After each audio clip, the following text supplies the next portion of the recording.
Hi, in this module we'll be talking about communication and psychological aspects which are very important in palliative care. Communication, like tumors, may be benign or malignant. Now, they may also be invasive, and the effect of bad communication with a patient may harm the morale of his family. The real truth is that it is one of the most important therapeutic agent available to us. But we still need to develop a proper understanding and learn about its optimum usage of dosage and timing. With this view in mind, in this module, we will learn about the types and process of communication as well as the barriers being faced in communication. Body language, listening skills are an important part of good communication. To understand and evaluate various psychological issues of the patients like denial, collusion, anxiety, and depression. Care has been taken in this module to present them separately for better understanding. You will also learn about the care of elderly patients, dying patients, their spiritual needs, and ethical issues facing them. So, we'll be talking about communication skills. Mr. Menon, would you like to say something on communication? Communication is defined as establishing commonness.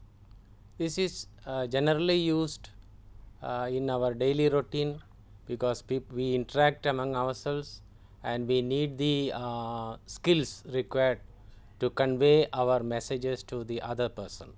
That is already available in our daily life, but we are not aware of what is actually we are doing. In the case of patients who are having terminal illnesses, we have to take special care in conveying our messages to the patients.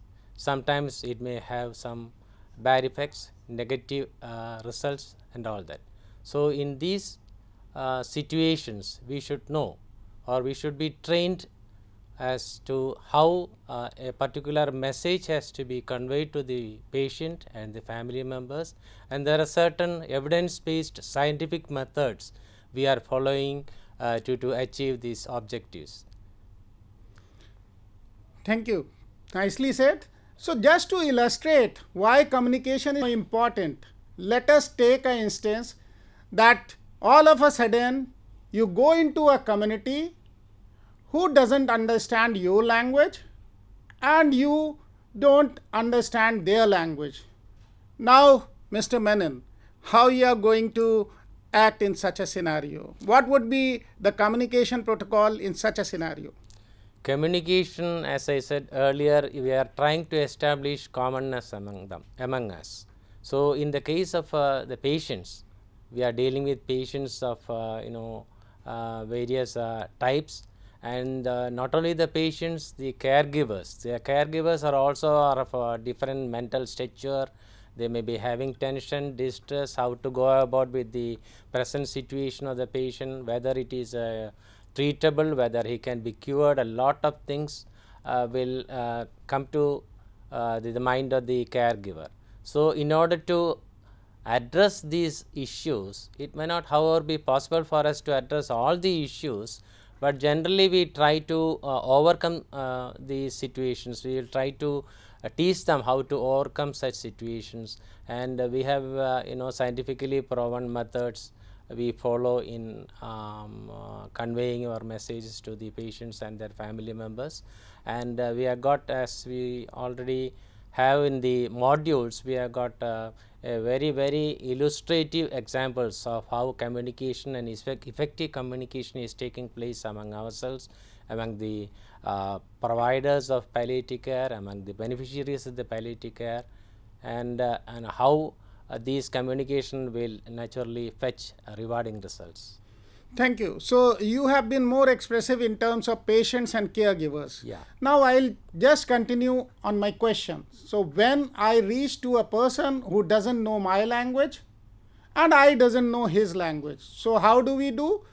It is non-verbal communication which comes into picture. That means we cannot write nor we can speak.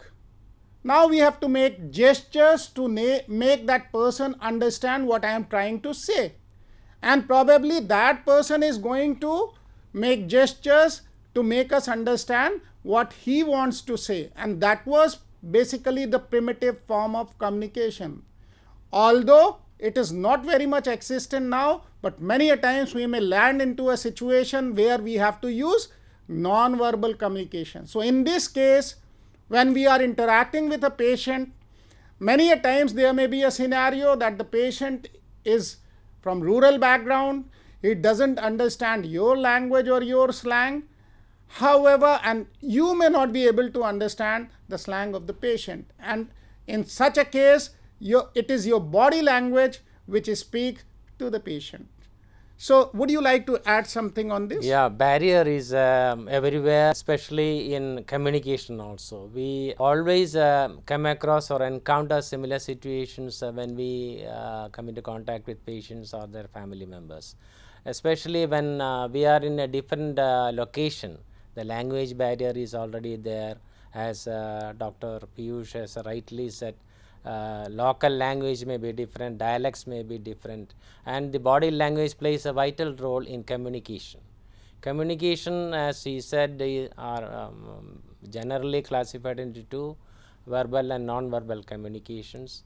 And in the non-verbal communication, body language is very important. As he said, body language gives you the message that what type of person the patient is, the carer is, what is the difficulty that the patient is suffering from, and we can ask them further whether they would like to throw more light on their actual physical or mental, psychological, social or financial situations that they are facing there at that point of time, and we will try to give answers to them, we will try to address them, and we give them proper answers so that they can overcome that particular situation and come back to normal life. Thank you, Mr. Menon. So again, we are coming to the same aspect. Let's say I go to a patient. So how to start with the patient? What would I do? I'll start throwing an array of questions to the patients. I'll start inquiring a lot from him. Well, how do you want me to behave to the patient? In that case, we say that a particular setting is required for communication. First, we say that all the barriers should be taken away from between the patient and the person who is about to speak to the patient. So all the physical barriers like chair, table or anything of that sort, we will have to remove. And then we will have to come closer to the patient and try to sit nearby the patient. That is another thing. Always keep a smiling face on the when we interact with patients, so that they will be able to know that we are interested in the activities or interested in the real situation of the patient, and they will try to cooperate with the the person or the visitor or the doctor who is coming in. So that is the second this thing. And try to touch. Touch is the most important aspect in communication in palliative care. The term touch is a very interesting and very fantastic word.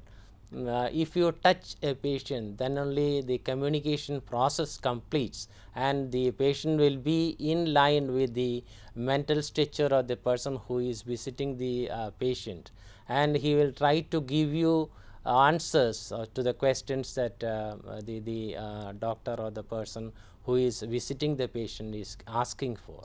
So this is our daily routine, and we come across different types of people who up to that time may not be speaking anything at all, but when they come in terms with the palliative care trained doctor or volunteer or anybody of that nature, naturally the patient as well as the patients' carers will start talking about a lot of things that they are suffering from, how many people are there, what are their financial condition, how the house is run every day, what are the situation of the students and what not. We will become a part of that family. We will be able to build up a rapport with the family.